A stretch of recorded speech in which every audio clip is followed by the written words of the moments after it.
T20 format में अगर आप 200 प्लस का चेस करने के लिए मैदान पर उतर रहे हैं तो जाहिर सी बात है कि आपको शुरुआत जो है वो कहीं ना कहीं तेज तरार मिलनी चाहिए। बिल्कुल। अगर आप शुरू के पावर प्ले की अगर हम बात करें, लेकिन उसके बाद आपको किस तरह का क्रिकेट खेलना है वही इंपॉर्टेंट होता है, वही कहीं ना कहीं दिखाता है कि आप इस चेस को सक्सेसफुली कर पाएंगे या फिर नहीं। लेकिन उस चीज में कहीं ना कहीं हमें नासमझी देखने को मिली नेपाल एक ही साइड में, दोनों मैचेस में वो चेस जहाँ करते हुए नजर आए। दो अगर हम पहले मैच में आप देखेंगे तो लोकेश बाम ने एज अ ओपनर जो एक स्टार्ट दिलाना था वो दिलाया, और बल्कि एक बेहतरीन नोट पर जाकर फिनिश किया। लेकिन लास्ट में 24 गेंदों में महज 34 रन किस तरह से हमें बनाने हैं इस सिचुएशन पर वो प्लेयर्स भूल गए, और सिर्फ स्विंग ही उनका एक फॉर्मूला नजर आया जिस वजह से वो भी गेम वो टीम हारी। और आज भी हमें वही देखने को मिला है, एक जबरदस्त शुरुआत पावर प्ले में मिलने के बाद किस तरह से इस तरह के चेजेस को किया जाता है ये हमें समझ बिल्कुल भी नेपाल के एक ही प्लेयर्स में देखने को नहीं मिली आज भी, कल क्या एक मैच होने के बावजूद भी। और इसीलिए इन दोनों ही गेम्स में नेपाल एक अच्छे स्कोर तक पहुंचने के बावजूद भी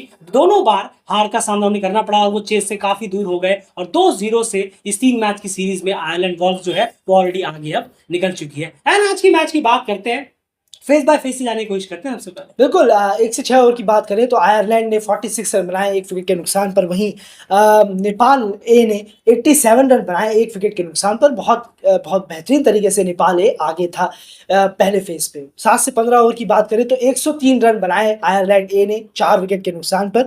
वहीं नेपाल ए ने 73 रन बनाए 5 विकेट के नुकसान पर। इस फेस में काफ़ी ज़्यादा पीछे नेपाल ए हो गया और ये वाला फेस जो है मिडिल फेस ये आयरलैंड के नाम रहा।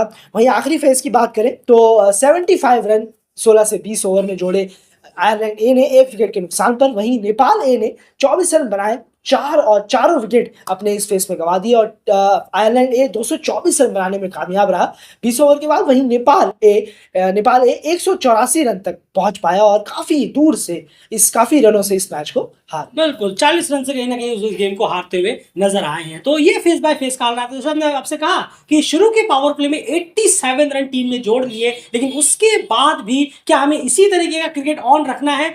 तो उन्हें लगा हाँ ऐसे ही ऑन रखना है, और वही उन्होंने कंटिन्यू किया और रिजल्ट आपके सामने है। क्योंकि थोड़ी बहुत यहाँ पर समझ वाला क्रिकेट अगर देखने को मिलता हमें कि 6 ओवर में 87 हो गए, अब तो रन रेट बहुत ज्यादा गिर गया। थोड़ा यहाँ पर देखभाल कर खेलना, किस तरह से हमें इनको आगे लेके जाना है वो प्लेयरों को दिखा नहीं, और वो एट द एंड 40 रन की काफी बड़े अंतर से वो कहीं ना कहीं हार गए और मैच वो गवा बैठे। यहाँ पर कहीं ना कहीं आयरलैंड बॉल्स ने ये तो साबित किया कि चलिए आपकी ये साइड से तो फिलहाल हम बेहतर ही हैं, आपकी सीनियर टीम से हम बेहतर नहीं थे। वो ऑलरेडी एक डिसअपॉइंटमेंट है क्योंकि वो एक फुल मेंबर की ए साइड है। लेकिन नेपाल की ए साइड डेफिनेटली इस गेम की अगर बात करें, बॉलिंग वगैरह तो बहुत ही खराब रही है, फील्डिंग वगैरह भी बहुत खराब रही है, और कप्तानी तो भाई हैरानी वाली रही है। विनोद भंडारी की जो कप्तानी रही है बहुत ही ज्यादा खराब पुअर रही है। पता नहीं क्या सोचकर उन्हें कप्तान बनाया गया था, खैर शायद सीनियर सोचकर बनाया गया होगा। चलिए अब बात करते हैं आयरलैंड के जो बैटिंग कार्ड रहा है वो कुछ इस तरीके का रहा है। रॉस हेडर ने 17 किए, जेम्स मैकलम ने 26, पीटर मूर ने लगातार बैक टू बैक अच्छी इनिंग्स खेली है। कल भी बहुत तेज खेले थे वो, आज 250 की स्ट्राइक रेट से उन्होंने 65 रन किए 26 गेंदों में।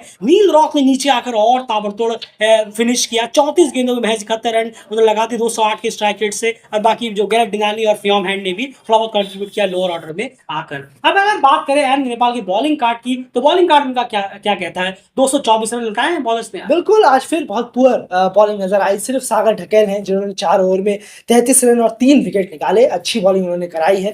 अदर बॉलर्स बिल्कुल भी खड़े नहीं उतर पाए आज बॉलिंग में। Poor line poor length, slot area में बॉलें हैं, लाइन और लेंथ बहुत खराब रही है सभी बॉलर्स की। कमल हैरी हो, विपिन खत्री को आज मौका मिला, उनकी भी अच्छी नहीं रही जरूर है। और जो एक कंटिन्यूटी हमें दिखी वो थोड़ा सागर ढकेल ही दिखाता है। बिल्कुल सही कहा आपने, दोनों ही मैचेस में उन्होंने कम से कम अच्छा बॉलिंग करा। कमल हैरी का जो शुरू का जो फेस था, शुरू के 2 ओवर मेरे ख्याल से बहुत ही भारी एक्सपेंसिव गए, मेरे ख्याल से 31 रन गए, लेकिन उसके बाद के 2 ओवर्स में उन्होंने कहीं ना कहीं वापसी करने की कोशिश जरूर की है। तो बॉलिंग कार्ड कुछ इसी तरीके का है। अब चले अगर चेस की तरफ नेपाल के, नेपाल इस बैटिंग कार्ड को अगर आप देखें तो यहाँ पर आज शुरुआत तो लोकेश बाम ने फिर से तेज दिलाई थी, लगभग 200 की स्ट्राइक रेट से 190 के आसपास का 13 गेंदों में 25 उन्होंने किए। देव खन्ना ने बेहतरीन एक इनिंग खेली 25 गेंदों में 47, लेकिन उसके बाद जैसे ही विकेट्स गिरे तो कुछ देरी पर ज्यादा कोई दिक्कत आयरलैंड को हुई नहीं, क्योंकि उसके बाद कुछ देरी पर नेपाल के जो बैट्समैन थे वो खुद ही अपना विकेट दे के जा रहे थे। अगर आप देखेंगे 13 में 26, उसके बाद किरण ठाकुर जो है, किरण ठाकुर ने 5 गेंदों में 3 रन,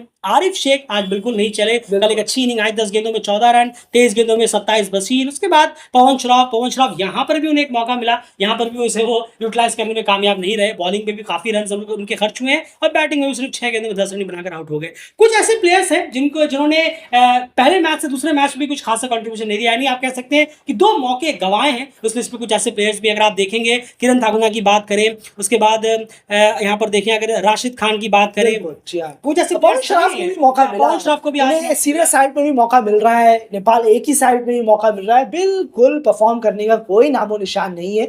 टीम इनके साथ इतने लंबे वक्त से बनी हुई है, लेकिन ये जो है ये परफॉर्मेंस ही नहीं देना चाहते, अब चाहे नेपाल ए के लिए हो चाहे सीनियर साइड के लिए। बिल्कुल, तो ये कहीं ना कहीं हाल रहा। और जब शुरुआत में जो टॉप परफॉर्मर्स हैं, प्लेयर्स हैं, उनकी तरफ से जब रन नहीं निकले तो रिक्वायरमेंट भारी भरकम बढ़ता चला गया। फिर फॉर्मेलिटी थी, और जैसे हमने पहले ही कहा कि किस तरह से इस तरह के चेज को करना चाहिए, वो कहीं ना कहीं किसी भी प्लेयर के अंदर वो समझ देखने को मिली नहीं नेपाली साइड के दोनों ही मैचेस में। खास करके हम देखें, एक अच्छी शुरुआत उस मैच में लोकेश बाम ने एक बेहतरीन जगह पर लाकर सेट कर दिया, तो नीचे के 6 बल्लेबाज ये भूल ही गए कि 24 गेंदों में 34 हमें किस तरह से बनाने, स्विंग कर या आराम से खेलकर। और आज भी वही देखने को मिला, 6 ओवर में 87 रन बना दिए पावर प्ले में, उसके बाद भी टीम हार गई। तो डेफिनेटली ये बहुत डिसअपॉइंटिंग परफॉर्मेंस है। बात हार जीत की नहीं है, बात है कि आप किस तरह से खेले हैं। तो वो चीज अगर आप सीख भी रहे हैं तो एक मैच 1 से मैच 2 में वो इतना खासा लर्निंग देखने को मिला नहीं, क्लियरली वो दिखा नहीं। चलिए आयरलैंड वॉल्व्स की बॉलिंग कार्ड की बात करें। जरूर सभी बॉलर्स ने अच्छा साथ दिया पिछले मैच की तरह ही, जैसा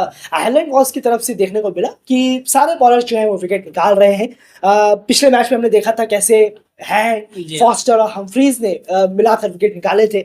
आज फ्योन हैंड ने फिर 2 विकेट निकाले। थॉमस मेस ने 42 रन, काफी रन्स खर्च कर दिए पर 2 विकेट जरूर निकाले।